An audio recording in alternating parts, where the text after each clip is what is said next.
ప్రభా, తండ్రి ప్రభా, మనం మీ యొక్క సన్నిధిని ఉంచి నడిపించమని వేడుకొంచున్నాం. మీ పక్షాన నిలువబడుతున్న మీ బిడ్డ చుట్టూ తండ్రి ప్రభా మీ యొక్క సన్నిధిని ఉంచి మనం వేడుకొంచున్నాం. తండ్రి ప్రభా, ఏదైతే తండ్రి ప్రభా మేము తండ్రి ప్రభా తన నోటి బూరుగా మీ యొక్క నోటి బూరుగా తనని వాడుకొని మనం వేడుకొంచున్నాం. తండ్రి ప్రభా, వాక్యానికి సిద్ధపడుతున్న ప్రతి బిడ్డ యొక్క హృదయాల్ని సిద్ధపరచమని వేడుకొంచున్నాం.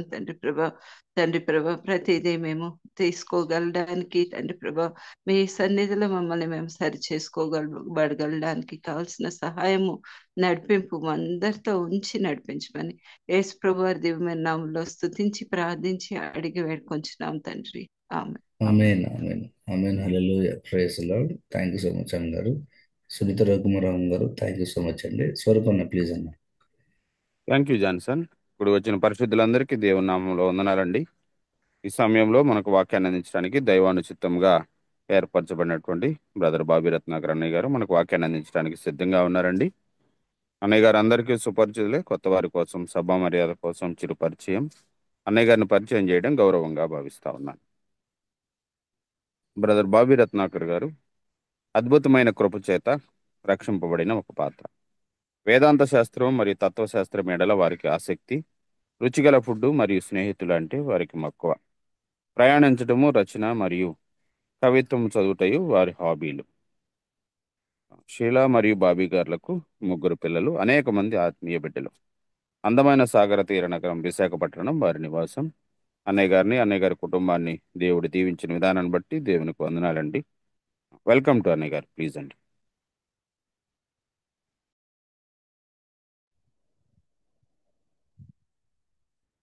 గుడ్ మార్నింగ్ అమ్మా స్వరూప్ గారు. నా వాయిస్ వినిపిస్తుందా? వినిపిస్తుంది అన్నయ్య. వెరీ గుడ్ మార్నింగ్ ప్లీజ్ అన్నయ్య. Praise the Lord. అందరికీ వందనాలండి. చేరి వచ్చిన ప్రతి ఒక్కరికి, ముఖ్యంగా దేవుని సేవకులకి ప్రత్యేకమైన వందనములు తెలియజేసుకుంటున్నాను. మరి ఈరోజు మట్టలాదివారంగా మరి అనేకమైన సంఘాల్లో మట్టలాదివారం చేసుకుంటారు కనుక మట్టలాదివారపు శుభాకాంక్షలు తెలియజేసుకుంటున్నానండి. వాక్యం ధ్యానం చేసుకుందాం, చిన్న ప్రార్థన చేసుకుందాం. మహాపరిశుద్ధుడా ప్రభువా, నాయన మరి ఇంతవరకు నీ యొక్క ప్రియ బిడ్డలు పాటల ద్వారా, ప్రార్థనల ద్వారా, నాయన స్తుతుల ద్వారా మిమ్మల్ని స్తుతించి ఆరాధించి నాయన మరి మీకు పరిచర్య ధర్మమును ప్రభువా జరిగించుకునేటట్లు చేశావు. మీకు కృతజ్ఞత ఆస్తుతులు చెల్లించుకుంటున్నాం నాయన తండ్రి. ఇప్పుడు నీ వాక్యంను ధ్యానం చేసుకుంటుండగా నాయన నీ కృప నాకును మాకును తోడు ఉంచండి. ఉచితమైతే నన్ను వాడుకోనండి ప్రభువా. నీ రక్తంలో నన్ను కడగండి. నీ సన్నిధి మాకు అనుగ్రహించండి. నీ వాక్యమును ప్రభువా మాకు అనుగ్రహించమని అడుగుచు యేసు నామములో ప్రార్థించి వేడుకొంచున్నాం తండ్రి. ఆమేన్. Praise the Lord. మరి మత్తయి సువార్త 21వ అధ్యాయం దయచేసి మొదటి కొన్ని వచనాలు ధ్యానం చేసుకుందామండి. మత్తయి సువార్త 21 ఎవరైనా చదవగలరా? 1వ వచనం నుంచి చదువుకుందాం. మత్తయి సువార్త 21వ అధ్యాయం 1వ వచనం. తరువాత praise lord brother. Praise lord అమ్మా, చదవండి. తరువాత యెరూషలేమునకు సమీపించి ఒలీవ చెట్ల కొండ దగ్గర ఉన్న బేత్బగేకు వచ్చినప్పుడు యేసు తన శిష్యులలో 2 చూచి, మీ ఎదుటనున్న గ్రామమునకు వెళ్ళుడి. వెళ్ళగానే కట్టబడి ఉన్న ఒక గాడిదయు దానితోనున్న ఒక గాడిద పిల్లయు మీకు కనబడును. వాటిని విప్పి నా యొద్దకు తోలుకొని రండి. ఎవడైనను మీతో ఏమైనను అనిన ఎడల అవి ప్రభువునకు కావలసి ఉన్నవని చెప్పవలెను. వెంటనే అతడు వాటిని తోలిపెట్టునని చెప్పి వారిని పంపెను. ప్రవక్త వలన చెప్పబడినది. Thank you brother. చదవండి అమ్మా. ప్రవక్త వలన చెప్పబడినది నెరవేరినట్లు ఇది జరిగెను. అదేమనగా, ఇదిగో నీ రాజు సాత్వికుడై గాడిదను భారవాహక పశువు పిల్ల అయిన చిన్నగాడిదను ఎక్కి నీ యొద్దకు వచ్చుచున్నాడని సియోను కుమారితో చెప్పుడి అనున్నది. శిష్యులు వెళ్లి యేసు తమకు ఆజ్ఞాపించిన ప్రకారం చేసి ఆ గాడిదను దాని పిల్లను తోలుకొని వచ్చి వాటి మీద తమ బట్టలు వేయగా ఆయన బట్టల మీద కూర్చుండెను. జనసమూహములోను అనేకులు తమ బట్టలు దారి పొడుగునా పరిచిరి. కొందరు చెట్ల కొమ్మలు నరికి దారి పొడుగునా పరిచిరి. జనసమూహములలో ఆయనకు ముందు వెళ్ళి చుండిన వారును వెనక వచ్చి చుండిన వారును దావీదు కుమారునికి జయము, ప్రభు పేరట వచ్చువాడు స్తుతింపబడును గాక, సర్వోన్నతమైన స్థలములలో జయము అని కేకలు వేయుచుండిరి. ఆయన యెరూషలేములోనికి వచ్చినప్పుడు పట్టణమంతయు ఈయన ఎవరో అని కలవరపడెను. జనసమూహము ఈయన గలిలయలోని నజరేతు వాడకు ప్రవక్త అయిన యేసు అని చెప్పిరి. యేసు దేవాలయంలో ప్రవేశించి క్రయ విక్రయములు చేయు వారిని అందరినీ వెళ్ళగొట్టి, రోకలు మార్చువారి బల్లలను, గువ్వలమ్ము వారి పీఠములను పడద్రోసి, నా మందిరము ప్రార్థనా మందిరం అనబడును అని రాయబడి ఉన్నది. అమ్మా అయితే మీరు చాలమ్మా చాలురా. Thank you. ఇంకొక వాక్యం చదవండి. జకర్యా 9:9. జకర్యా గ్రంథం 9వ అధ్యాయం 9వ వచనం దయచేసి చదవండి. సియోను నివాసులారా బహుగా సంతోషించుడి, యెరూషలేము నివాసులారా ఉల్లాసముగా ఉండుడి. నీ రాజు నీతిపరుడును రక్షణ గలవాడును దీనుడునై గాడిదను గాడిద పిల్లను ఎక్కి నీ యొద్దకు వచ్చుచున్నాడు. హల్లెలూయా. హల్లెలూయా. మరి మనందరికీ సుపరిచితమైన వాక్య భాగం ఈ యొక్క మట్టలా ద్వారానికి సంబంధించిన వాక్యం. మరి ఇక్కడ పరిస్థితి చూసినట్లయితే యేసుప్రభు వారు లేఖనములను నెరవేర్చడానికని ఈ యొక్క విషయం జరిగింది అని చెప్పి రాయబట్టుంది. మత్తయి సువార్త 21వ అధ్యాయంలో మనం చదువుకున్నాం కదా, 4వ వచనం. ప్రవక్త వలన చెప్పబడినది నెరవేరునట్లు ఇది జరిగెను. ఆయన యేసుప్రభు వారు యెరూషలేమునకు సమీపించారంట. ఒలీవ చెట్ల కొండ దగ్గర ఉన్న బేత్పెగే అనే ప్రాంతంలోకి వచ్చినప్పుడు, యెరూషలేంకి సమీపంలో ఉన్న ఒలీవ చెట్ల కొండ దగ్గర ఉన్న ఆ ప్రాంతం బేత్పెగేకి వచ్చినప్పుడు యేసు తన శిష్యులలో 2 చూచి, మీ ఎదుటనున్న గ్రామమునకు వెళ్ళుడి, వెళ్ళగానే కట్టుబడి ఉన్న ఒక గాడిదయు దానితోన్న ఒక గాడిద పిల్లయు మీకు కనబడును. వాటిని విప్పి నా యొద్దకు తోలుకొని రండి. ఎవడైనా మీతో ఏమైనాను అనిన ఎడల అవి ప్రభువునకు కావలసి ఉన్నవని చెప్పవలెను. వెంటనే అతడు వాటిని తోలిపెట్టుడని చెప్పి వారిని పంపెను. మరి దావీదు సొలొమోనుని రాజుగా పట్టాభిషేకం చేసినప్పుడు కూడా తన కంచరగాడిదని ఎక్కించి ఊరేగిస్తాడు సొలొమోనుని. సో ఆ రోజుల్లో వారి యొక్క సంస్కృతి రాజు అయ్యేటప్పుడు పట్టాభిషేక కార్యక్రమంలో ఒక ముఖ్యమైన భాగం కంచరగాడిదని, ఒక గాడిద మీద అతడు ఊరేగటం. ఇది జరుగుతోంది ఇక్కడ. అస్సలు చూడండి ఎంత హాస్యాస్పదంగా కనిపిస్తూ ఉంటుంది కొంతమందికి. ఇది కొంతమందికి చాలా విచిత్రంగా, అసలు ఏంటి ఇదంతా, ఆయన ఎందుకు ఇట్లా చేస్తా ఉన్నాడు యేసు ప్రభు. వాళ్ళందరూ మర్చిపోయి ఒకలాంటి జీవితాలకు అలవాటు పడిపోయారు కదా ఆ ఇశ్రాయేలీలు, ఆ యెరూషలేం ప్రాంతంలో ఉన్న వాళ్ళు. ఇతనంటే సడన్ గా గాడిదెక్కి రావడం అనగానే వాళ్ళ రియాక్షన్ చూసారా చివరిలో? ఒకసారి 10వ వచనం చదవండి అమ్మా ఎవరైనా. మత్తయి 21:10.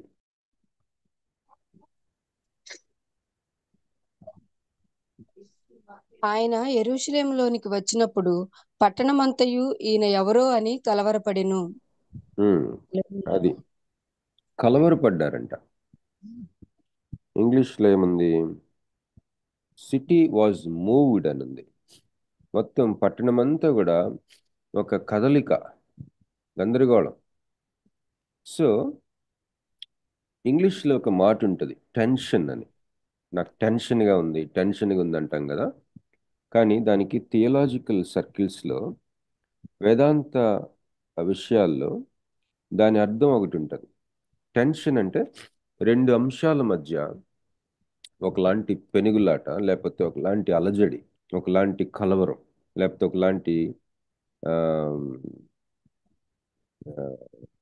ఏమంటారంటే 2 విషయాల మధ్య జరిగే ఒకలాంటి సంఘర్షణ. ఈ 2 విషయాలు చాలా ఢీ కొట్టుకునే విషయాలు. ఇక్కడ ఇశ్రాయేలీలు చూస్తే మెస్సయ్య కొరకు ఎదురు చూస్తూ ఉన్నారు. మరి అక్కడ సెకండ్ టెంపుల్ ఆ యొక్క దేవాలయంలో ఇప్పుడు ఈ నెక్స్ట్ కూడా చదివాం కదా, ఆయన దేవాలయంలోకి వెళ్ళి అక్కడ కొరడాలతోటి ఆ యొక్క వ్యాపారాలు చేసే వాళ్ళందరినీ తోలివేశాడని చెప్పి. అక్కడ దేవాలయం ఉంది, ప్రధాన యాజకుడు ఉన్నాడు. తర్వాత మరి ఫుల్గా ఫంక్షనల్గా లేకపోయినా కూడా కొంతమేర అక్కడ దేవాలయపు కార్యక్రమాలన్నీ జరుగుతూ ఉన్నాయి యేసు ప్రభు టైంలో. ఆయన ఉన్నట్టుండి మరి ఇంకొక వారంలో ఆయన సిలువెక్కి చనిపోతారనంగా ఈ గాడిదనెక్కి రావడం, ఈరోజు మట్టలాదివారం కదా, అసలు ఇదంతా చూస్తే కొన్ని టెన్షన్స్, ఈ ఆత్మ సంబంధమైన వేదాంత సంబంధమైన అర్థాన్ని ఇచ్చే ఈ టెన్షన్ చాలా మంచిది. చాలా మంచి టెన్షన్స్ దేవుడు కలుగజేస్తూ ఉంటాడు మన లైఫ్లో, సమాజంలో, ఈ లోకంలో ఆయన అనుమతించే టెన్షన్స్ కొన్ని ఉంటాయి. సంఘర్షణ అనొచ్చు, లేకపోతే టెన్షన్. ఇప్పుడు టెన్షన్ అనగానే మనం ఒక అర్థం ఏంటంటే నాకు బాగా టెన్షన్గా ఉంది, ఎగ్జామ్స్ రిజల్ట్స్ అప్పుడు టెన్షన్ పడతాం, లేకపోతే ఏదైనా మనం అనుకున్న పని లేట్ అవుతున్నప్పుడు టెన్షన్ పడతాం, ట్రైన్కి వెళ్ళటానికి టైంకి అందుకోలేకపోతే టెన్షన్ పడతాం. ఇలాంటి టెన్షన్ కాదు. ఈ టెన్షన్ అన్న మాటకి ఇలాంటి అర్థం కూడా ఉంది. ట్రైన్ 6 గంటలకైతే 10 నిమిషాలు 6 గంటలకు కూడా బయలుదేరటానికి దారిలోనే ఉన్నాం అనుకోండి, అమ్మో టైం సరిపోద్దో లేదా అని ఒక టెన్షన్ పడతాం. ఈ టెన్షన్ అన్న మాటకి ఇలాంటి టెన్షన్ అని కాదు నా ఉద్దేశం. ఈ టెన్షన్ అన్న మాటకి ఇలాగ ట్రైన్ మిస్ అవుతానేమో అనే టెన్షన్, ఆ అర్థం ఉన్నప్పటికీ ఇంకా లోతైన అర్థం ఒకటి ఉంది ఈ మాటకి. మీకు ఒక ఎగ్జాంపుల్ చెప్తాను, మీకు అర్థం అవుతుంది. మరి క్రైస్తవ సంఘ చరిత్రలో ఒక విషయం మీద ఎన్నో తర్జన భర్జనలు, ఎన్నో డిస్కషన్స్ జరుగుతాయి. ఏంటంటే అది God's sovereignty, man's free will. దేవుడు మనిషికి మరి ఫ్రీ విల్ ఇచ్చాడు, అంటే తనకి స్వేచ్ఛ ఇచ్చాడు ఆ నిర్ణయాలు చేసుకునే విషయంలో. తనకి మనసుకి స్వేచ్ఛ ఇచ్చాడు, స్వాతంత్రం ఇచ్చాడు. కానీ అదే సమయంలో దేవుడు మనిషికి ఏదైనా చేయగలడు. దేవుడు సార్వభౌమాధికారి. మరి దేవుడు సార్వభౌమాధికారి అయినప్పుడు మనిషి స్వేచ్ఛకి ఈ దేవుడి సార్వభౌమాధికారానికి మధ్యలో మరి ఎందుకు దేవుడు అందరినీ రక్షించుకోవటం లేదు? ఎందుకు దేవుడు అందరినీ రక్షించుకోవటం లేదు?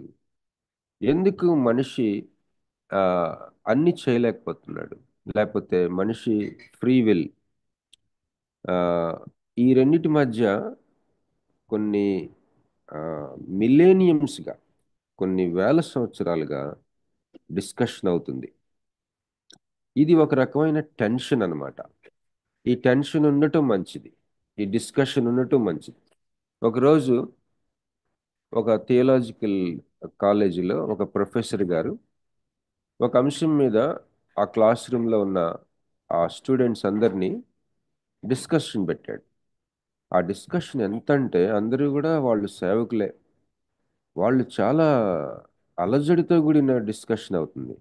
ఒక స్టేజ్లో ఇంకా వ్యక్తిగతంగా వాళ్ళు గట్టిగా అరుచుకునే పరిస్థితికి వెళ్ళిపోతా ఉంది అది. అప్పుడు ఆయన ఏం చెప్పాడంటే, ఈ అంశానికి కంక్లూజన్ లేదా ఒక ముగింపు ఏంటంటే, ముగింపు ఉండదు దీనికి, అదే కంక్లూజన్ అని చెప్పాడు. ఈ డిస్కషన్, ఈ పాయింట్కి there is no conclusion, that is the conclusion. ఈ పాయింట్కి కంక్లూజన్ ఏంటంటే there is no conclusion. So ఇలాంటి టెన్షన్స్ అన్నమాట.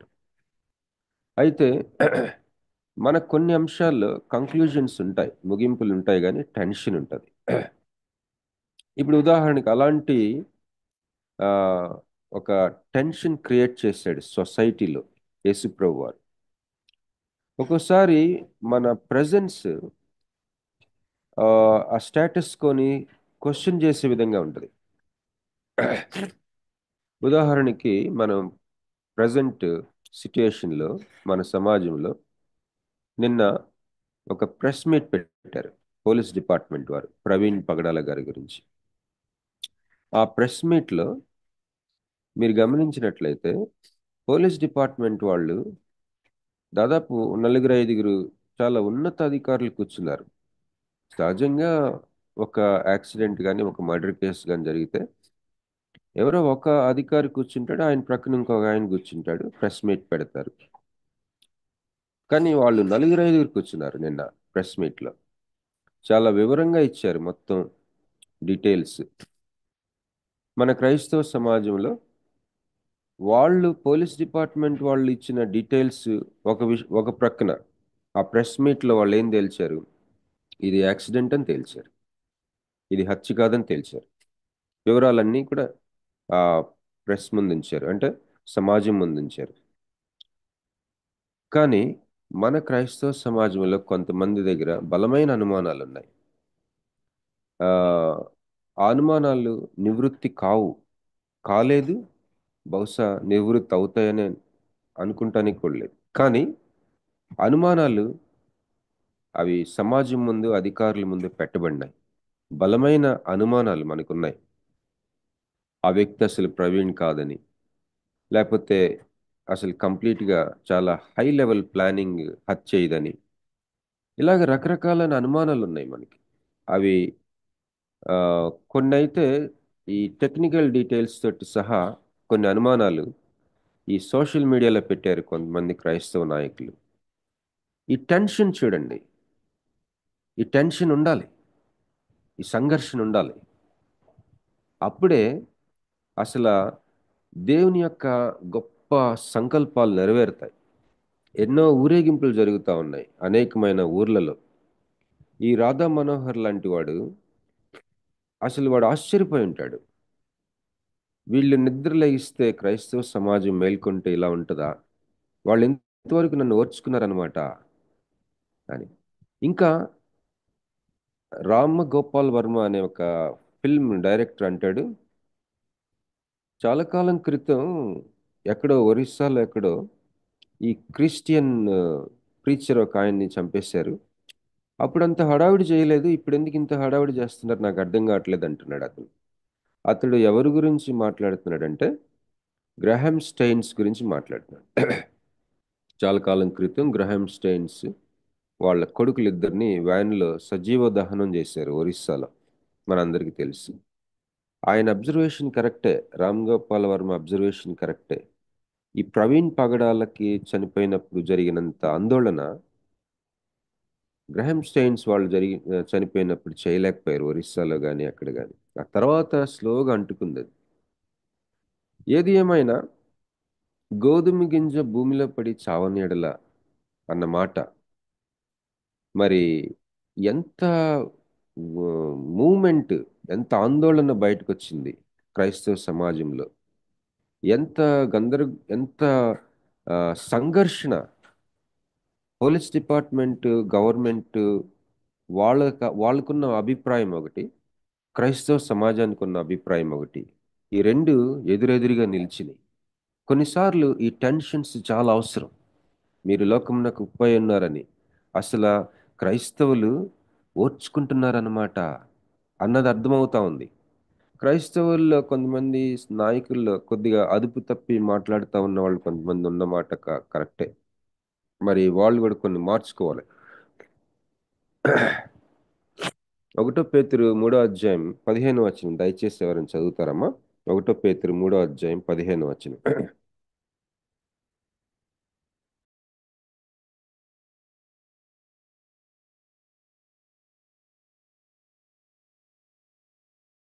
నిర్మలమైన మనస్సాక్షి కలిగిన వారై మీలో ఉన్న నిరీక్షణను గూర్చి మిమ్మల్ని హేతు అడుగు ప్రతి వానికిని సాత్వికముతోనూ భయముతోనూ సమాధానం చెప్పుటకు ఎల్లప్పుడూ సిద్ధముగా ఉండి మీ హృదయములందు క్రీస్తును ప్రభువుగా ప్రతిష్ఠించుడి. హల్లెలూయా. హల్లెలూయా. థ్యాంక్స్ అమ్మా. ఇక్కడ మీలో ఉన్న నిరీక్షణని గురించి ఎవరైనా మిమ్మల్ని అడిగితే మీరు ఎందుకు క్రిస్టియన్ ఫెయిత్ని ఎన్నుకున్నారు? అనేకమైన విశ్వాసాలు ఉన్నాయి కదా, అనేకమైన మతాల్లో క్రైస్తవ మతాన్ని మాత్రమే, యేసు ప్రభువుని మాత్రమే ఎందుకు నమ్ముకుంటానికి మీరు నిర్ణయించుకున్నారని ఎవరైనా మిమ్మల్ని అడిగితే ఎలా చెప్పాలంటండి? ఫస్ట్ మాట, నిర్మలమైన మనస్సాక్షి కలిగి చెప్పాలట. రెండోది సాత్వికంతో చెప్పాలట. మూడోది భయంతో సమాధానం చెప్పాలట. సమాధానం చెప్పాలి. ఎవరికి? అడిగిన వాళ్ళకి సమాధానం చెప్పాలి. అయితే ఎట్లా చెప్పాలి అని దేవుని వాక్యం సెలవిస్తుంది. సాత్వికంతో, తర్వాత భయంతో, నిర్మలమైన మనస్సాక్షితో. మరి కొంతమంది సోషల్ మీడియాలో వీళ్ళు మాట్లాడుతున్న ఆ యొక్క వాదోపవాదాలు, ఆ తీవ్రంగా పదజాలం, మరి ఒకలాంటి ఉద్రేకంగా అగ్రెసివ్గా మాట్లాడుతూ ఉన్నారు కొంతమంది. కానీ దేవుని వాక్యం ఈ విధంగా చెప్తా ఉంది. ఇక్కడ మీరు 16వ వచనం కూడా చదివినట్లయితే, అప్పుడు ఇట్లాగ మనం చెప్పినప్పుడు 15వ వచనం 16వ వచనం చదువుతానండి. 1 పేతురు 3, 15, 16. నిర్మలమైన మనస్సాక్షి కలిగిన వారై మీలో ఉన్న నిరీక్షణను గూర్చి మిమ్మను హేతువు అడుగు ప్రతివానికిని సాత్వికముతోను భయంతోను సమాధానము చెప్పుటకు ఎల్లప్పుడూ సిద్ధంగా ఉండి మీ హృదయముల యందు క్రీస్తును ప్రభువుగా ప్రతిష్ఠించుడి. 16వ వచనం. అప్పుడు మీరు దేని విషయమై దుర్మార్గులని దూషింపబడుదురో దాని విషయమై క్రీస్తునందున్న మీ సత్ప్రవర్తన మీద అపనింద వేయువారు సిగ్గుపడుదురు. ఏమండి, మనలో ఇప్పుడు ఎక్కడ ఇంతమంది 39 మంది ఉన్నాం. మనం ఇప్పుడు 40 మంది అనుకుందాం. మనమే గాని క్రైస్తవేతరులం అయితే ఈ క్రైస్తవుల్లో జరుగుతున్న విషయాలను చూసి మనకి ఏవగింపు వస్తుంది. మనకు కూడా ఒకలాంటి ద్వేషం వస్తుందని నేను అనుకుంటాను నా పర్సనల్గా. ఎందుకంటే ఒక ఆయన అన్నాడు, సువార్త భారతదేశంకి వచ్చేసరికి ఒక ప్రాజెక్ట్ అయిపోయిందంట. ప్రాజెక్ట్ లేనిదే మనకు సువార్త ఉండదు. ఇక్కడ ప్రతిదీ ప్రాజెక్టే. శ్రీలంక దేశం చిన్న దేశమే. అక్కడి నుంచి వచ్చిన ఒక క్రైస్తవ నాయకుడు ఒక పుస్తకం రాశాడు. ఏంటంటే a land of palm tree. ఈ యొక్క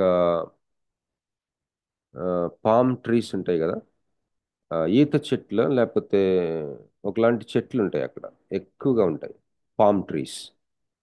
ల్యాండ్ ఆఫ్ పామ్ ట్రీస్ అని దానికి ఆయన వ్యంగ్యంగా ఏం రాశాడంటే, పామ్ అంటే చేతులు కూడా, చేతులు పైకెత్తి ఇలాగా ఉంటే సహాయం అడుగుతున్నట్టు ల్యాండ్ ఆఫ్ పామ్స్ అని రాశాడు అతను.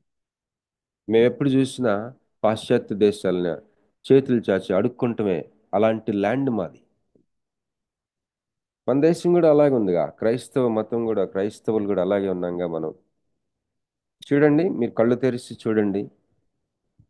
సంస్థలు ఫారిన్ ఫండ్స్ తెచ్చుకోవడం, విలాసవంతమైన జీవితాలు జీవించడం, చివరికి అసలు ఈ యెరూషలేములో ఇశ్రాయేలీలు ఏ విధంగా మారిపోయారో, మెస్సయ్య కోసం చూస్తున్న వాళ్ళు మెస్సయ్య వస్తే గుర్తుపట్టలేని స్థితిలో ఉన్నారు. అందువలన టెన్షన్ అవసరం. ఆ సిటీ అంతా మూవ్ అయిపోయిందంట, ఆందోళన పడిపోయారట. ఎందుకు ఆందోళన చెందాలి? జకర్యా గ్రంథం 9వ అధ్యాయం 9వ వచనంలో ఉంది, మీకాలో ఉంది, తర్వాత యెషయాలో ఉంది, ఇర్మియాలో ఉంది, దానియేల్లో ఉంది. ఈ పాత నిబంధన నిండా ఉన్నాయి, కీర్తనల్లో ఉంది. ఆయన ఆయన వస్తాడు, కన్యకు పుడతాడు అని. తర్వాత ఆ ఊర్లో బెత్లెహేమ్ కోతవేటు దూరం. ఆ బెత్లెహేమ్లో జరిగినప్పుడు యేసుప్రభు వారి జననం జస్ట్ ఒక 30 సంవత్సరాల క్రితం జరిగినప్పుడు ఒక నక్షత్రం వాళ్ళ ఇంటి మీద చాగిందని, ఎక్కడి నుంచో ఒక గుంపు జ్ఞానుల గుంపు వచ్చారని, వాళ్ళు బంగారం సాంబ్రాణి బోళం ఇచ్చారని హేరోదు రాజు కలవర పడిపోయి హేరోదు రాజు టెన్షన్ పడిపోయాడు. మరి 2.5 సంవత్సరాలు ఆ యొక్క ఏజ్ గ్రూపు మగపిల్లలందరినీ చంపేశాడని, కొన్ని వందల మంది పిల్లల్ని చంపేశాడు. ఆ యొక్క ఘోష, ఈ ఈ విషయాలన్నీ తెలియటం లేదా? బాప్తిస్మం ఇచ్చి యోహాను బాప్తిస్మం ఇచ్చి, ఇదిగో నా వెనక వచ్చేవాడు, ఆయన చూసినప్పుడు, యేసు ప్రభువుని చూసినప్పుడు, ఇదిగో ఇతనే లోక పాపములు మోసుకొని పోవు దేవుని గొర్రె పిల్ల అని చెప్పాడు. ఆ యెరూషలేములోనికి వాళ్ళందరికీ చెప్పాడు. ఎన్ని ఎన్ని సూచనలు, ఎన్ని రుజువులు ఉన్నాయి ఇతనే మెస్సయ్య అని. ఆందోళన పట్ల వాళ్ళ బిగదీసుకుపోయారు వాళ్ళు. ఎందుకంటే వాళ్ళు వాళ్ళ మనసుల్లో ఒక దేవుడితోటి, యేసు ప్రభుతోటి ఉదాహరణకి వ్యక్తిగత రిలేషన్షిప్ లేదు వాళ్ళకి. దేవుడితో వ్యక్తిగత రిలేషన్షిప్ లేదు. ఆలయంకి వెళ్తున్నారు, నామకార్థంగా చేస్తున్నారు ఆ యొక్క కార్యక్రమాలు, బలులు, అర్పణలు, కార్యక్రమాలు నామకార్థంగా చేస్తూ ఉన్నారు వాళ్ళు. అందుకనే కొరడా తీసుకుని మొత్తాన్ని ఎల్లగొట్టాడు ఆయన. ఇది ప్రార్థనా స్థలం కదన్నాదని. సో ఈ యొక్క సమాజంలో కొన్ని టెన్షన్స్ని దేవుడు ఉంచుతాడు. ఇప్పుడు మీరు అనొచ్చు, బ్రదర్ మరి ఆ, ఏం జరిగింది ప్రవీణ్ పగడాల గురించి? నాకు ముందు నుంచే నేను అనుకున్నాను, లాస్ట్ టైం కూడా చెప్పాను, ఇది ఒక మర్మంగానే దేవుడు ఉంచుతాడని నాకు అనిపించింది. ఆయన మరణము గోధుమ గింజ భూమిలో పడి చచ్చిన ఒక వాక్య భాగం దేవుడు నాకు చూపించారు. నేను అది పక్కన పెట్టలేను. గోధుమ గింజ భూమిలో పడి చావని ఎడల అది ఒంటరిగానే ఉండును, అది చచ్చిన ఎడల అది అనేకమైన పంటిస్తుంది. ఇప్పుడు చూడండి, ఆయన తాగాడో లేదో మనకు తెలియదు, కానీ తాగాడని చెప్పి గవర్నమెంట్ నమ్ముతుంది. క్రైస్తవ సమాజంగా మనం అవన్నీ నమ్మే స్థితిలో మనం లేము, నమ్మలేము కూడా. ఆ విషయం మనం జీర్ణించుకోలేము. మనకి ఏంటి దిక్కు? దేవుని వాక్యమే. కనుక ఈ విషయంలో గోధుమ గింజ భూమిలో పడి చావనేడలన్న వాక్యము మనకి జ్ఞాపకం వస్తూ ఉంది. సో ఆయన మరణం దేవుడు మరి దేవుని యొక్క రాజ్య సంకల్పం కోసం వాడుకుంటున్నాడు ఇప్పటికే. మరి ఇప్పుడు చూడండి, క్రైస్తవ సమాజం యొక్క తీరుతెన్నులు. మా దగ్గరికి చాలా మంది పాస్టర్లు వచ్చేవారు, ఇప్పటికీ వస్తుంటారు. ఏంటంటే, బ్రదర్ మీకు ఎఫ్సిఆర్ఏ ఉంది కదా, మీకు హోమ్ ఉంది కదా, ఆర్ఫనేజ్ ఉంది కదా, మాకు ఫండ్స్ ఇచ్చేవాళ్ళు ఉంటారు, ఇలా చేద్దాం అలా చేద్దాం అని. పాపం ఫండ్స్ వాళ్ళకి ఎక్కడి నుంచి ఎవరో ఎంత కూడా కొన్ని రకరకాలైన తంత్రాలు, రకరకాలైన పాపం అంటే సడన్గా డబ్బు వచ్చేయాలి, సడన్గా ఎక్కువ డబ్బు వచ్చేయాలి. అవన్నీ జరగవు. ఎంతోమంది వచ్చేవారు. ఒకసారి ఒక పాస్టర్ గారు నాకు బయట నుంచి కాదు, ఇండియాలోనే ఒక అతను నాకు ₹1,00,00,000 ఇస్తానన్నాడు, 1 crore. నాకు పేపర్స్ లేవు. ఆయన పెద్ద పాస్టర్ గారే, మళ్ళీ వైజాగ్లో. మీకు నేను 40 lakhs ఇస్తాను, 60 lakhs నేను తీసుకుంటాను, నేను ఏం ఖర్చు పెడతాను మొత్తం బిల్స్ నేను ఇస్తాను మీకు, మీ సంస్థ ఖర్చు పెట్టినట్టే ఉంటుందని మంచి నాకు బాగా క్లోజ్ ఫ్రెండ్ని పంపాడు మా దగ్గర. ఆ రోజంతా నేను ఇంట్లోనే ఉండి ప్రార్థన చేసుకున్నప్పుడు దేవుడు వద్దని చెప్పమన్నాడు. ఆయన, నీకు కావాలంటే నీ పేపర్స్ విషయంలో మేము హెల్ప్ చేస్తాము. చాలా బాధపడ్డాడు ఆయన. ఇవన్నీ చూస్తున్నారు కదా హిందువులు, ముస్లిమ్స్, మనల్ని బయట ఎక్కడి నుంచో డబ్బులు తెచ్చుకొని వీళ్ళు విలాసవంతమైన జీవితాలు జీవిస్తుంటారు. వాళ్ళ సంఘాలు నడిపే నాయకులు కారులో వస్తుంటారు, సంఘ సభ్యులు ఎక్కడెక్కడి నుంచో దూరం నుంచి నడుచుకొని వస్తుంటారు. వాళ్ళు కారుల్లో తిరిగి వెళ్ళి చికెన్ బిర్యానీ తింటారు, వీళ్ళు నడుచుకొని వెళ్ళి ఏదో సామాన్యమైన భోజనం చేస్తారు. మరి ఎన్ని సంఘాలు, క్రైస్తవ మతం అంటేనే ఫారిన్ ఫండ్స్ మీద బతుకుతాయని. ఇప్పుడు కంపాషన్ అనే ఒక ప్రాజెక్ట్ చేసాం మేము 5 years. ఒక్కొక్క చైల్డ్కి 1,200 ఇస్తారు. అలాగే 300 మంది వరకు ఉండేవారు. ఆ ప్రాజెక్ట్ అంతా కూడా మేము ఏం చేస్తామంటే, ఒక కోఆర్డినేటర్ని పెట్టి చెక్ పవర్స్ అన్నీ కూడా చెక్ అంతా సంతకాలు పెట్టేసి, వాళ్ళకి ఒక పద్ధతి ఉంటుంది, అదంతా ఫాలో అయ్యేటట్టు చూసి మొత్తం వాళ్ళకి ఇచ్చేసాం మేము. మనీ అంతా వాళ్ళే హ్యాండిల్ చేసేటట్టు కోఆర్డినేటర్. ఆ హెడ్ ఆఫీస్ నుంచి వచ్చిన వాళ్ళు ఆశ్చర్యపోయారు. This is the first time అండి మనీ కోఆర్డినేటర్స్ లెవెల్లో హ్యాండిల్ చేయటం. ఈ నడిపే వాళ్ళు ఏం చేస్తారంటే, ఎక్కడో ఒకటి మిగిల్చుకోవాలని చూస్తారండి. మీరేంటి చెక్ పవర్ అంతా వాళ్ళకి ఇచ్చేసారు అంటే అసలు మాకు ఆ విషయమే ఆ థాటే రాలేదండి. ఆ, మాకు మనం మిగిల్చుకోవాల్సిన అవసరం ఏంది? దేవుడు ఇవ్వాల్సిన రీతిగా ఇస్తా ఉంటాడు కదా, దేవుడే కదా పోషిస్తాడు. అట్లా ఒక్కొక్క డోనరు పాపం ఆ పాశ్చాత్య దేశాల్లో డోనర్స్ ఒక్కొక్క చైల్డ్కి 2,000 ఎంత ఇస్తారంట. 2,000 ఇచ్చే స్థితి మన విశ్వాసులకి లేదా ఇక్కడ నెలకి? ఒక ఒక ఒక చైల్డ్కి 2,000 కాదు కదా, ఒక 1,000 రూపాయలు ఇచ్చే స్థితి లేదా? అందుకని దాన్ని మూసేశాడు మోడీ వచ్చి. మోడీ మోడీని దేవుడు వాడుకుంటున్నాడు మన క్రైస్తవ సమాజాన్ని ప్రక్షాళన చేయడానికి. ఓ ఆస్తులు కొనేసి, బిల్డింగ్లు కట్టేసి,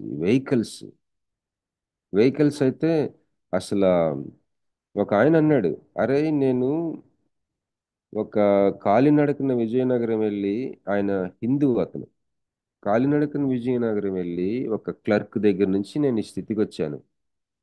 ఒక కారు కొనుక్కుంటానికి కన్నీరు గార్చాను నేను. మీ క్రిస్టియన్స్ చర్చి పెట్టంగానే ఒక స్కార్పియోనో ఏదో కొని పడేస్తారే, మాకు ఎలా ఉంటుందిరా అన్నాడు. ఇది మన గురించిన అభిప్రాయం క్రైస్తవేతరులకి. మరి ఆ, ఇలాంటిది విషయాలు దేవుడు చూస్తూ ఉన్నాడు కదా. ఒక సమయం వచ్చింది క్రైస్తవ సంస్థల్ని, ముఖ్యంగా ఫారిన్ ఫండ్స్ తెచ్చుకునే సంస్థల మీద ఈ బీజేపీ గవర్నమెంట్ కొరడా జూలిపించి అనేకమైన ఎఫ్సిఆర్ఎల్ క్యాన్సిల్ చేసింది. మేము మా ఎఫ్సిఆర్ఏ రెన్యూల్ చేయించలేదు, మమ్మల్ని ఏం క్యాన్సిల్ చేయలేదు, రెన్యూ చేయించలేదు. మాకు ఎఫ్సిఆర్ఏ ఉన్నప్పటికీ కూడా దాని మీద ఎప్పుడు ఆధారపడలేదు. ఎన్నో అద్భుతాలు చేశాడు దేవుడు, చేస్తూ ఉన్నాడు. దేవుడు పోషిస్తూనే ఉన్నాడు. పెద్ద పెద్ద సంస్థలు మరి చాలా గిలగిల్లాడిపోతున్నారు, ఆస్తులు అమ్ముకుంటున్నారు. ఇప్పుడు మీకు తెలుసో లేదో, మొన్న ఒక అతను నాకు ఫోన్ చేసి, పలానా సంస్థ ఉన్న ఆస్తులన్నీ అమ్ముతున్నారండి, మా దగ్గరికి వచ్చారు, మీకు తెలుసా అని అడిగి. నాకు తెలియదు బ్రదర్, నాకు తెలియదు సార్. ఆ చెప్తున్న అతను ముస్లిం. ఇలా ఉందండి ఈ సమాజం. కనుక యేసు ప్రభు వారు మరి ఒక టెన్షన్ని క్రియేట్ చేశాడు. ఒక టెన్షన్. మీరు అనుకోవచ్చు, ఎందుకు అసలు ఈ మట్టలాదివారం పర్పస్ ఏంటి అంటే చాలా క్లియర్గా ఉంది ఇక్కడ. ఆ, మనం చదువుకున్నాం కదా, మత్తయి సువార్త 21వ అధ్యాయము 4వ వచనం, ప్రవక్త వలన చెప్పబడినది నెరవేరినట్లు అని. ప్రవక్త వలన చెప్పబడింది నెరవేరినట్లు. ఎవరు ఆ ప్రవక్త అంటే జక్కరియా. మనం చదివాం కదా, జక్కరియాలో 9వ అధ్యాయం 9వ వచనం. మరి సిస్టర్ సునీత రవి గారు మరి ఈరోజు ప్రార్థన చేస్తూ ఈ వాక్యం ఎత్తి ప్రార్థన చేశారు. జక్కరియా 9:9 ఎవరైనా చదువుతారమ్మా? చదవగలరా? జక్కరియా గ్రంథం ఉంటది వాళ్ళ దగ్గర. పాత నిబంధనలో ఆ యెరూషలేము ప్రాంతంలో జక్కరియా గ్రంథం అందుబాటులో ఉంది వాళ్ళకి. 9వ అధ్యాయం 9వ వచనం ప్రకారం ఇది జరిగిందని వాళ్ళు కనెక్ట్ అవ్వలేకపోతున్నారు. ఆ యెరూషలేంలో ఉన్న ఆ సిటీలో ఉన్న వాళ్ళందరూ. చదవండి అమ్మా. సియోను నివాసులారా బహుగా సంతోషించుడి, యెరూషలేము నివాసులారా ఉల్లాసముగా ఉండుడి. నీ రాజు నీతిపరుడును రక్షణ గలవాడును దీనుడునై గాడిద పిల్లను ఎక్కి నీ యొద్దకు వచ్చుచున్నాడు. హల్లెలూయా. హల్లెలూయా. యేసుప్రభు వారు ఉన్నట్టుండి ఈ సీన్ చేయటం, ఆయన గాడిద ఎక్కి రావటం, ఇది ఎందుకు జరుగుతుంది? ప్రవక్త చెప్పబడింది నెరవేరినట్లు. ఎందుకంటే ఇక్కడ ఆ రిజల్ట్ చూడండి. ఆ రిజల్ట్ 10వ వచనం, ఆయన యెరూషలేములోనికి వచ్చినప్పుడు పట్టణమంతయు ఈయన ఎవరో అని కలవరపడ్డారంట. ఇక్కడ ఇందాక ఒకసారి 1 పేతురు మరి 3వ అధ్యాయం చదువుకున్నాం కదా, సాత్వికంతోనూ భయంతోనూ సమాధానం చెప్పుటకు ఎల్లప్పుడూ సిద్ధంగా ఉండండి, మీలో ఉన్న నిరీక్షణకి హేతు అడిగే వారికి. ఎలా సమాధానం చెప్పాలంట? నిర్మలమైన మనస్సాక్షి.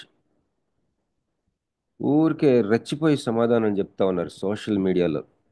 దానివల్ల ఏంటి, దారిని పోయే కుక్క చెవులు పట్టుకున్నట్టు ఉంటుందంట. ఆ చెవులు విడలేము, ఆ కుక్క మనల్ని వదలదు. అదొక సామెత. ఇక్కడ ఎవరిని ఉద్దేశించి నేను కుక్క అంటం లేదండి. అదొక సామెత. ఏదన్నా ఒక ఇష్యూని పట్టుకుంటే అది మనకి అవసరమా కాదా చూసుకొని, ఎంతవరకు అవసరం అంతవరకే. నీలో ఉన్న నిరీక్షణకి హేతు అడిగే వారికి చెప్పమనుంది. ఏది మనకు అవసరం లేని విషయాలన్నీ ఊరికే రెచ్చిపోయి మాట్లాడేస్తున్నారు ఈ సోషల్ మీడియా అంతా, కొంతమంది క్రైస్తవులు నాయకులు. దానివల్ల ఎన్ని ప్రాబ్లమ్స్ కొని తెచ్చుకుంటా ఉన్నారు. అవి నిజంగా మరి ఆ, దేవుడి పరిశుద్ధాత్మ దేవుడు ఆ, నడిపించి వాళ్ళు మాట్లాడుతున్నారంటే పెద్ద క్వశ్చన్ మార్కే. ఇక్కడ ఏముంది, నిర్మలమైన మనస్సాక్షితో మీలో ఉన్న నిరీక్షణకి హేతు అడిగే వారికి సాత్వికముతో భయముతో సమాధానం చెప్పమనుంది. ఎండ్ రిజల్ట్ ఏంటి ఇక్కడ చూడండి. అప్పుడు ఏమవుద్దంట, సిగ్గుపడతారంట వినేవాళ్ళు.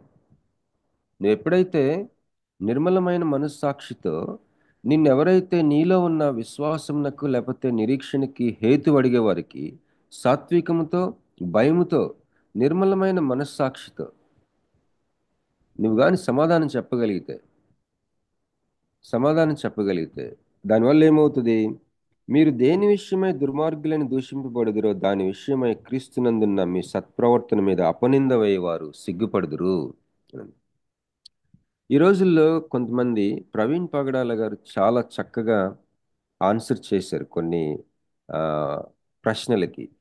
కొన్ని సమాజంలో ఉన్న ఒకప్పుడు ఉండిన పరిస్థితులు, ఇప్పటికీ ప్రజ్వలిస్తున్న పరిస్థితులు, వాటి మీద ఆయన చాలా స్పష్టంగా కొన్ని జ్ఞానయుక్తంగా మాట్లాడిన సోషల్ మీడియాలో చూసాం.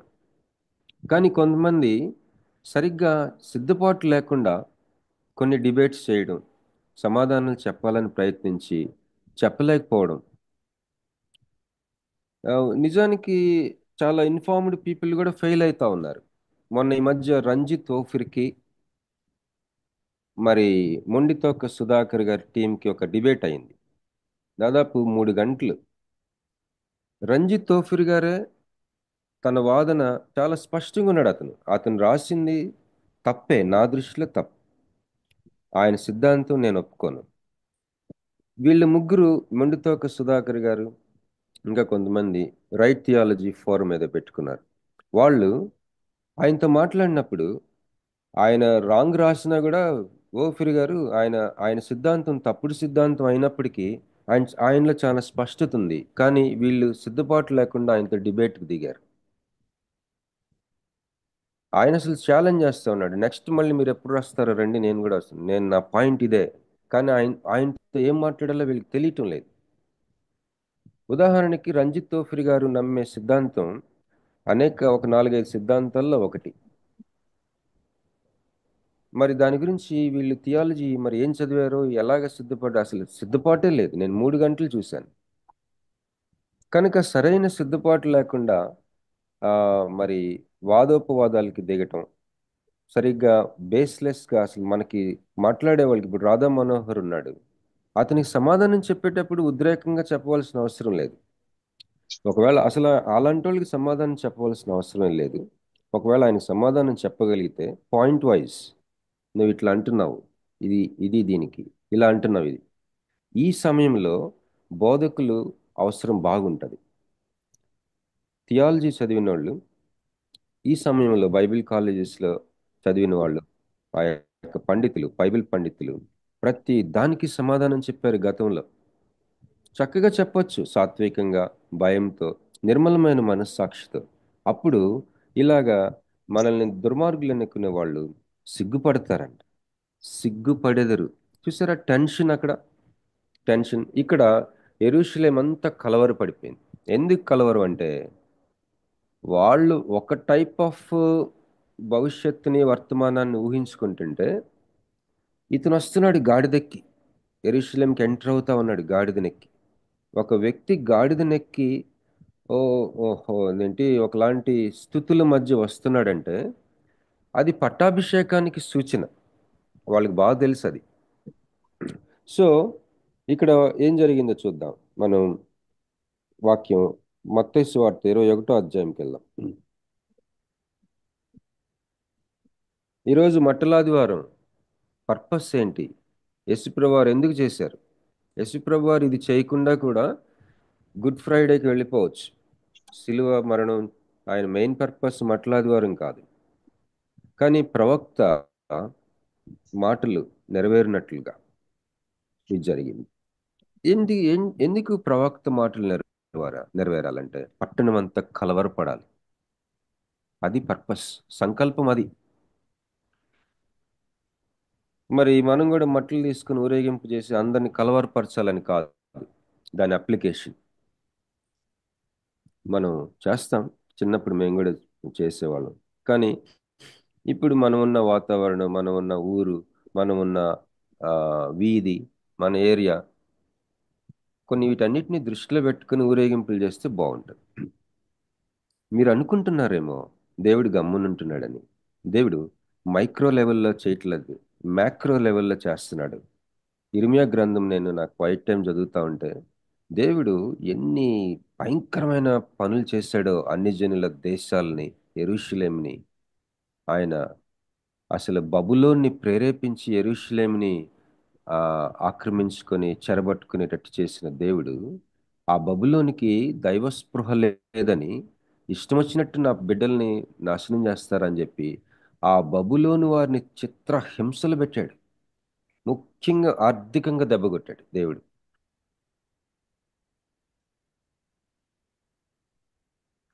అందువలన ఈరోజు మనం చూసినట్లయితే ఈ లోకము విశ్వాసులు కాదు, విభజన. లోకానుసారంగా ఉన్నావు నువ్వు, లోకానుసారంగా ఉంటది ఆ సిస్టరు, ఇది కాదు విభజన. రక్తం చేత విమోచింపబడినవా? యేసు రక్తం చేత విమోచింపబడిన వ్యక్తి ఒకవైపు ఉంటే మరొక వైపు బబులోన్ ఉంది. బబులోను, బాబిలోన్. ప్రకటన గ్రంథం 18వ అధ్యాయంలో ఉంటుంది. బబులోను అహంకారానికి గుర్తు, బబులోను వ్యభిచారానికి గుర్తు, బబులోను అపవిత్రతకి గుర్తు, బబులోను విస్తారమైన వర్తక సంపద, ఓ బంగారం, డబ్బు, దీనికి గుర్తు. చాలా మంది విశ్వాసులకి విపరీతమైన బంగారం మీద విపరీతమైన అపేక్ష ఉంటుంది. ఇళ్లలో ఇళ్లలో మన విశ్వాసుల్లో ఇళ్లలో ఉండే బంగారం పెట్టుకొని నా దగ్గర ఏం లేవు అనుకుంటారు. కానీ దేవుడికి అది కనిపిస్తూ ఉంటుంది. అప్పులు తీర్చేటప్పుడు, లేకపోతే ఏదైనా ఆర్థిక ఇబ్బంది కలిగినప్పుడు నా దగ్గర ఏం లేదు అనుకుంటారు. ఒకసారి ఒక ఫారినర్ మమ్మల్ని చూసి అన్నాడు, మీకు సొంత ఇల్లు ఉన్నాయి, మీకు అన్నీ ఉన్నాయి, నేను వెనక్కి వెళ్తే నాకేం లేవు, నేనేదో ఇద్దామని వచ్చాను, మీరు నాకంటే గొప్పగా ఉన్నారు అన్నాడు. అప్పుడు మాకు అర్థమైంది ఆయన ఏమంటున్నాడు. నిజమే కదా, దేవుని సేవకులు, విశ్వాసులు చరిత్రలో ఏం చేశారు?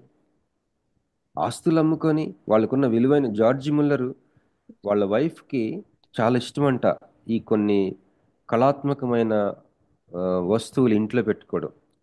కొంతకాలంగా డబ్బులున్నప్పుడల్లా కొనుక్కొని అలాగ ఇంట్లో అలంకరించుకుంటే ఒకరోజు ఆయనకి దేవుడు అవి చూపిస్తున్నాడంట. పిల్లలకి మరి భోజనం లేదు కదా, అనాథ పిల్లలకి మీ హోమ్లో అవన్నీ అమ్మేయమన్నాడంట. ఆమెకు చెప్తే చాలా ఏడ్చిందంట. ఇద్దరు అది అమ్మేశారు.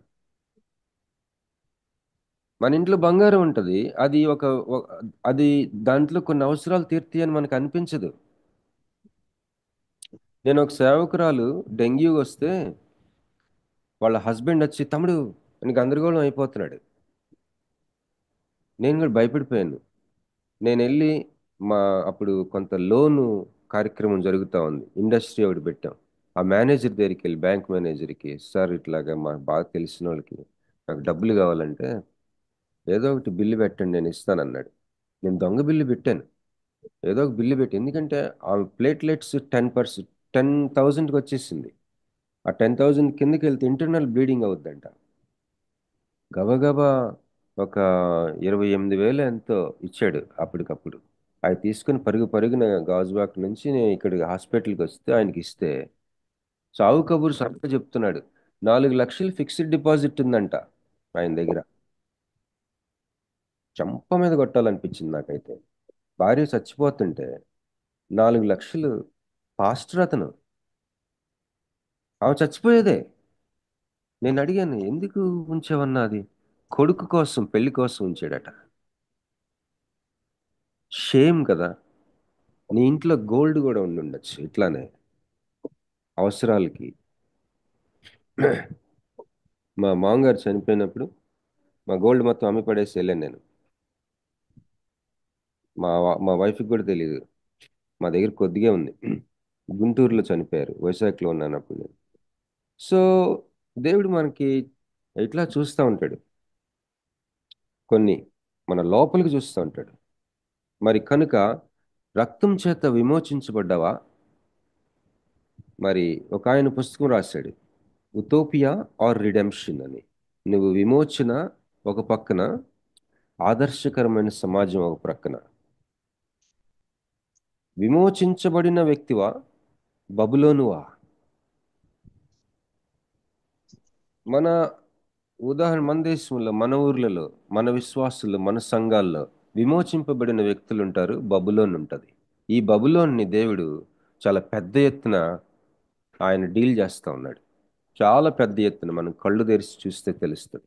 ఆయన చేసే ఒక్క ఆయుధం ఏంటంటే ఈ బబులోను మీద, ఆర్థిక విషయాల మీద కొడతా ఉంటాడు వాళ్ళని. వాళ్ళ ఆర్థిక పునాదుల్ని లేపి పడేస్తా ఉన్నాడు. మీరు గమనించారో లేదో బబులోన్ని. చర్చ్ లోపల, చర్చ్ బయట జరుగుతూ ఉంది. మీరు ఆత్మ సంబంధమైన వివేచనతో కానీ చూడగలిగితే దేవుడు పెద్ద ఎత్తున తన పని తను చేసుకుంటా ఉన్నాడు. దానియేల్లో ఒక స్టోన్ వచ్చి అది అది అతని ముందు అలా పెద్ద కొండ అయిపోతూ ఉంటుంది. ఆ కార్యక్రమంలో ఉన్నాం మనం, ఆ కాలాల్లో ఉన్నాం. కనుక ఏం పర్వాలేదు. యేసు ప్రభువారు ఈ లోకంలోనికి ఆయన వచ్చి రక్తాన్ని ఇచ్చి శిలువ మరణాన్ని ఆయన మన కోసం ప్రాణం పెట్టడానికి వచ్చిన దేవుడు, ఈ కరెక్ట్గా ఈస్టర్కి ముందు ఆదివారం ఆయన ఏం చేశాడు? మట్టల ఆదివారం లాగా చేశాడు. మట్టల ఆదివారం అనే మనం జరుపుకునే సంఘటన జరిగి పర్పస్ ఏంటి? దాని రిజల్ట్ ఏంటంటే పట్టణం యావత్తు కలవరపడ్డారు. సో టెన్షన్ క్రియేట్ చేశాడు అక్కడ.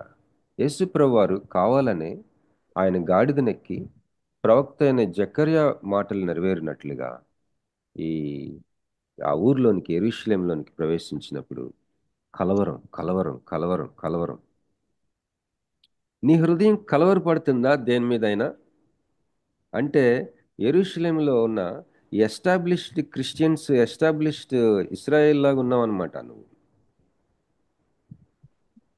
చాలా మంది అంతే. మనం స్వనీతి, కొత్తదనము, ఆయన ఏమన్నాడు? I will I will guide you, I will lead you in the new way of the spirit.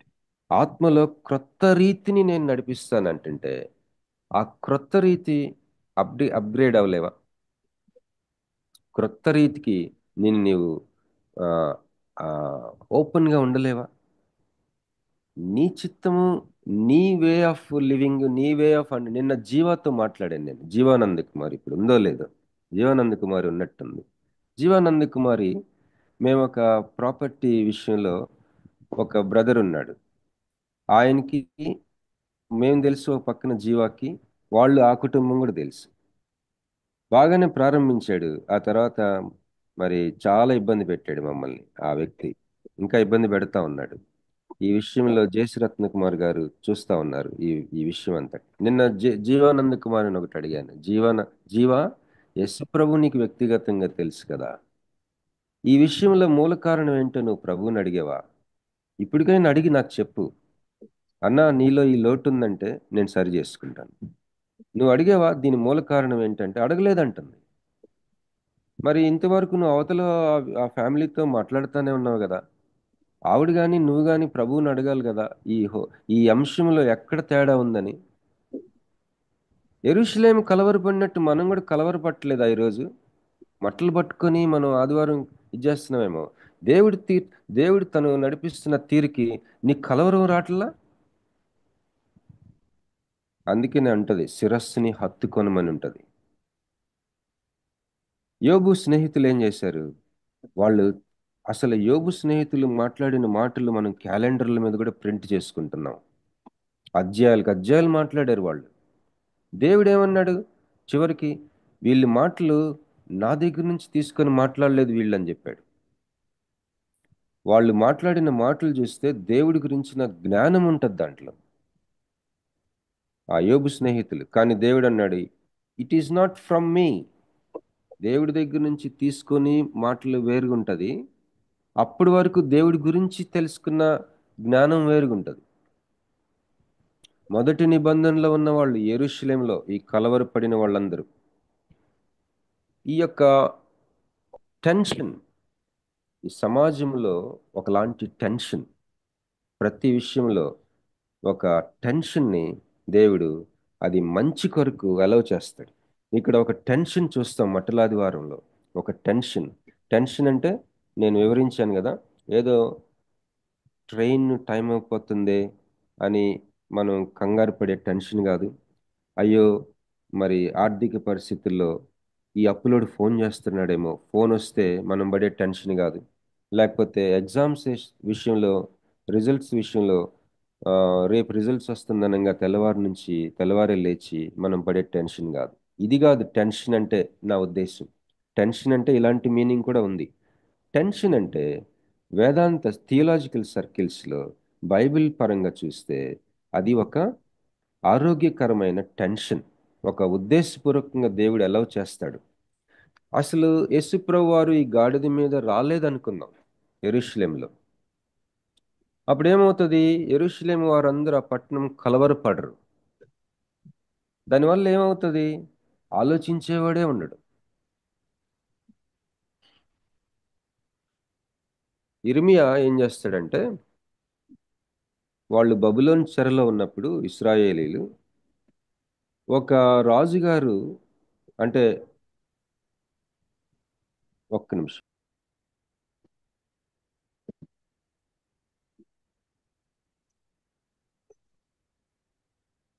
Sorry అండి. మరి ఆ యొక్క ప్రవక్త ఇర్మియా, దేవుడు ఆయనకి బయలుపరుస్తాడు.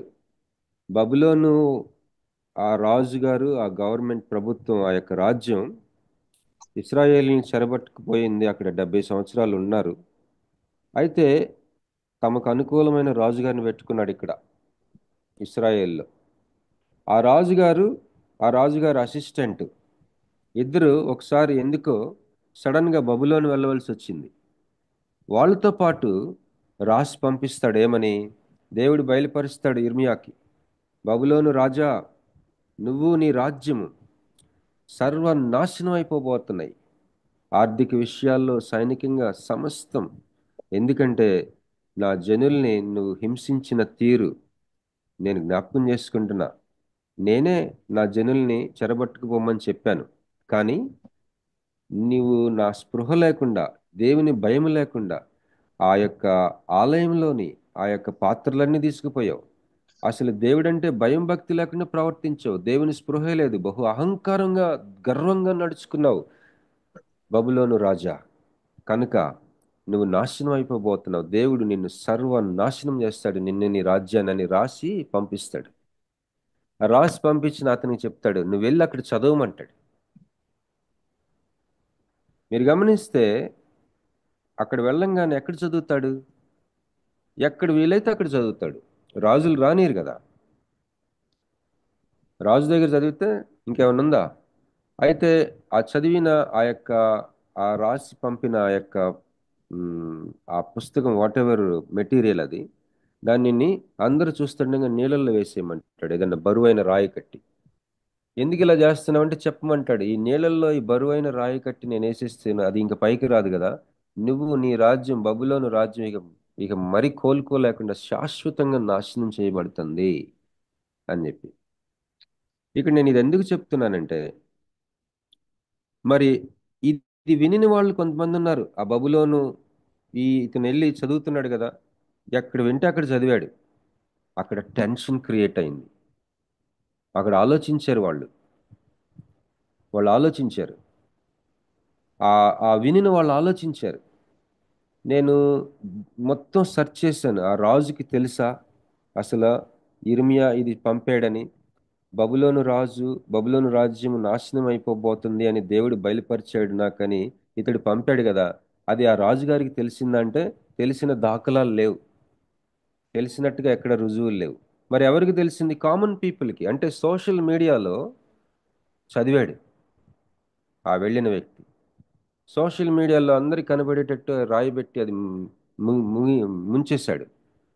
ఎవరైనా అడుగుతుంటే చెప్తున్నాడు, ఇర్మియా గారు పంపించారు, ఇర్మియా గారికి దేవుడు బయలుపరిచాడట బబులోను రాజు అంత నాశనం అయిపోద్దని. ఒకలాంటి టెన్షన్ క్రియేట్ అయింది ఆ రాజ్యంలో ఈ యొక్క ఆ, ప్రవచనం వల్ల. ఇప్పుడు యెరూషలేంకి ఈయన గాడిదెక్కి రావటం వల్ల కూడా యెరూషలేంలో అలాంటి టెన్షన్ క్రియేట్ అయింది. ఆలోచించాలి, ప్రజలు ఆలోచించాలని ప్రజల మనస్సాక్షిని ఆయన అప్పీల్ చేస్తా ఉన్నాడు.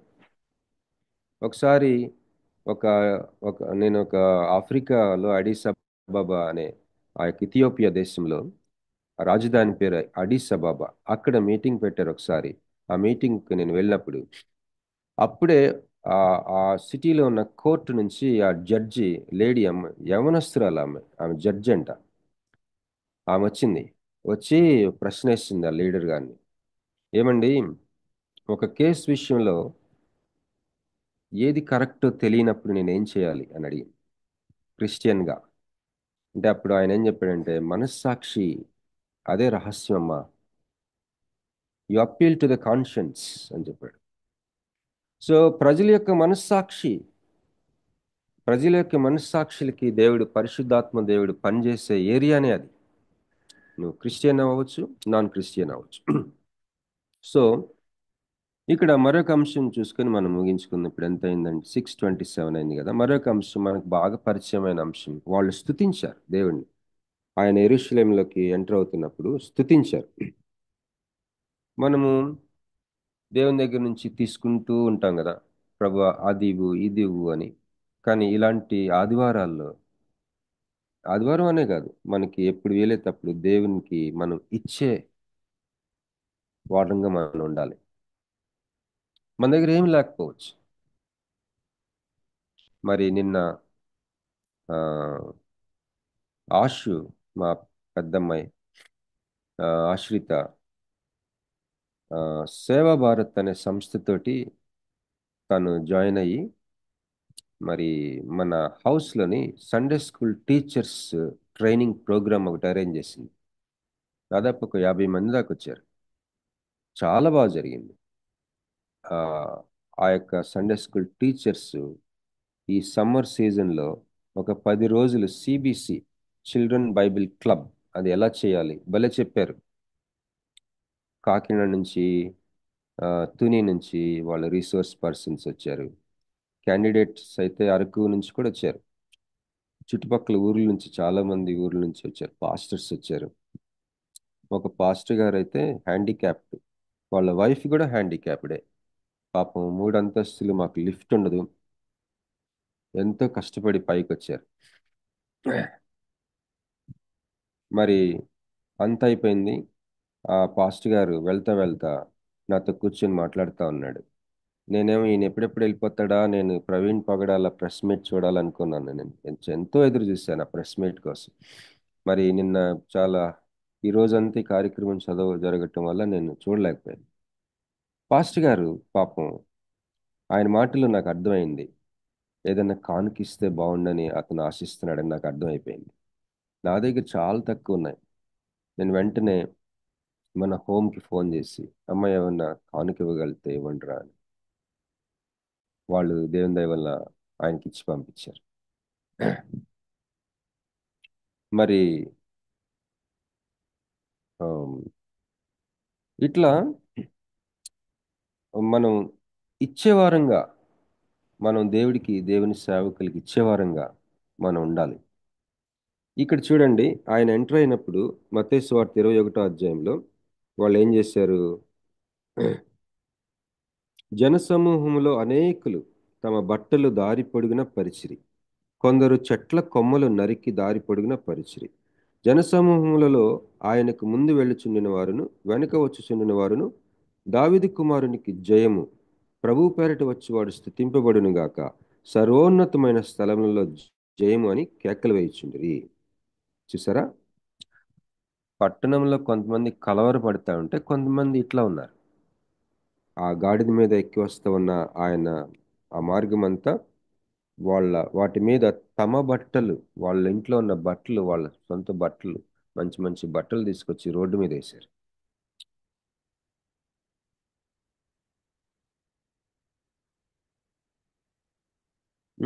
అనేకులు, జనసములు అనేకులు తమ బట్టలు దారి పొడుగునా పరిచి, కొందరు చెట్ల కొమ్మలు నరికి దారి పొడుగునా పరిచి.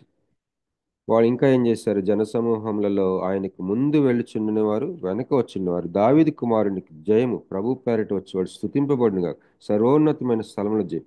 ఇక్కడ ఒక కీర్తన చూసుకుందాం. కీర్తన 118, 24వ వచనం నుంచి చదువుతాను. కీర్తన 118, 24. ఇక్కడ భలే ఆశ్చర్యకరమైన మాటలు ఉంటాయి చూడండి.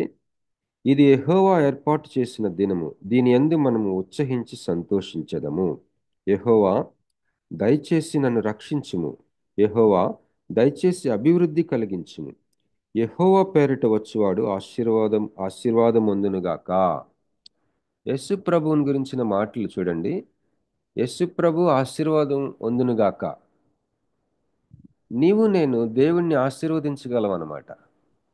ఇంకా చూడండి, ఇంకా యెహోవా మందిరములో నుండి మిమ్ము దీవించుచున్నాము. Blessed be he that cometh in the name of the Lord. We have blessed you out of the house of the Lord. Bless you.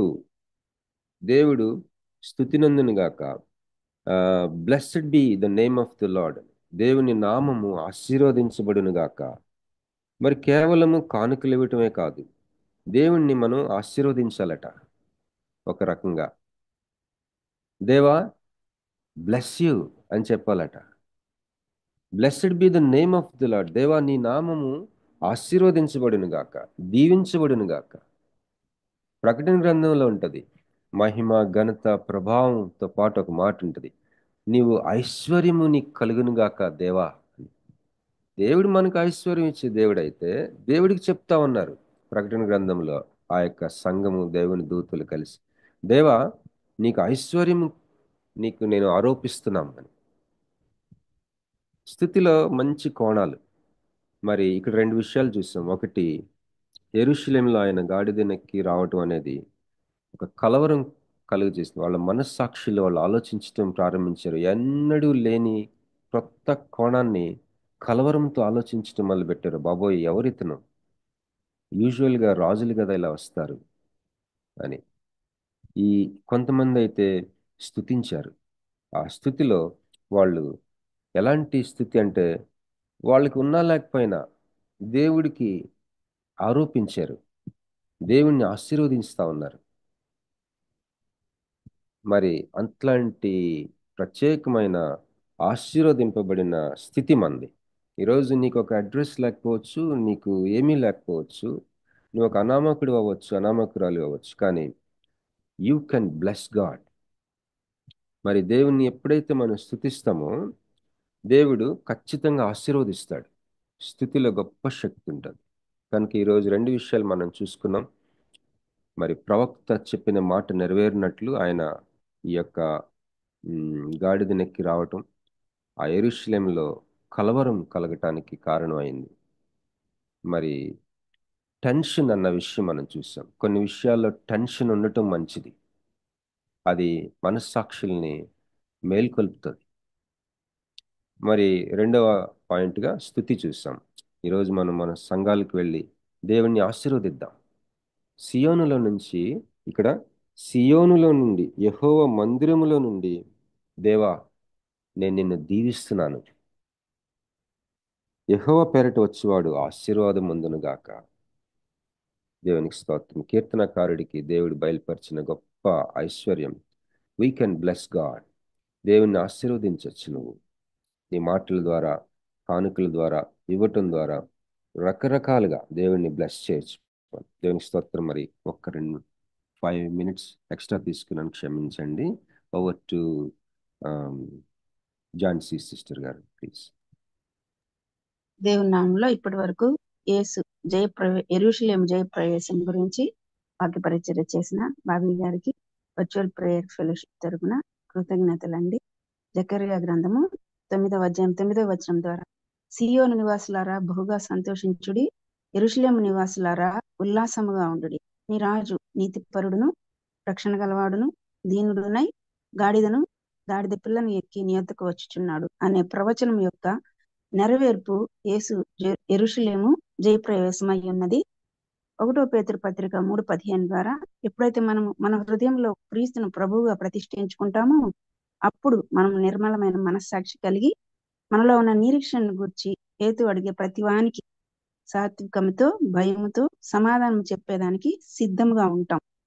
అప్పుడు మనల్ని ఎవరైతే దుర్మార్గులను దూషిస్తారో వారు మన సత్ప్రవర్తన చూసి మన మీద అపనింద వేసిన వారు సిగ్గుపడతారంట. యేసు యెరూషలేమునకు వచ్చినప్పుడు పట్టణమంతా కలవరపడింది, ఈయన ఎవరో అని. వారందరూ కూడా పాత నిబంధనలో ఉన్నవారు. విమోచింపబడిన వ్యక్తి బబులోనులో ఉండకూడదు. 118 కీర్తన 24 ద్వారా, ఇది యెహోవా ఏర్పాటు చేసిన దినము, దీని యందు మనము ఉత్సహించి సంతోషించెదము. యెహోవా పేరిట వచ్చువాడు ఆశీర్వాదం అందును గాక. మనం ఎప్పుడు శుభవచనాలే పలకవలసి ఉన్నది. అదే విధంగా ముందు వెళ్ళుచున్నవారు వెనుక వచ్చుచున్నవారు హోసన్నా అని స్తుతి పాటలు పాడుతూ వారు కలిగిన బట్టలు, అదే విధంగా చెట్ల కొమ్మలు నరికి ఏ విధంగా ప్రభువుని గణపరిచారో అదే విధంగా మన దగ్గర ఉన్న ప్రతి విధమైన పరిస్థితిలో ఆయన్ని మనము గణపరచవలసిన వారమై ఉన్నాం. అద్భుతమైన వాక్య పరిచర్య చేసిన బాబీ గారికి మరోసారి కృతజ్ఞతలండి. మరి ముగింపు ప్రార్థన ఆశీర్వాదం ఇవ్వవలసిందిగా రెవరెండ్ జామీ రవికుమార్ అయ్య గారిని మనవి చేస్తున్నాను.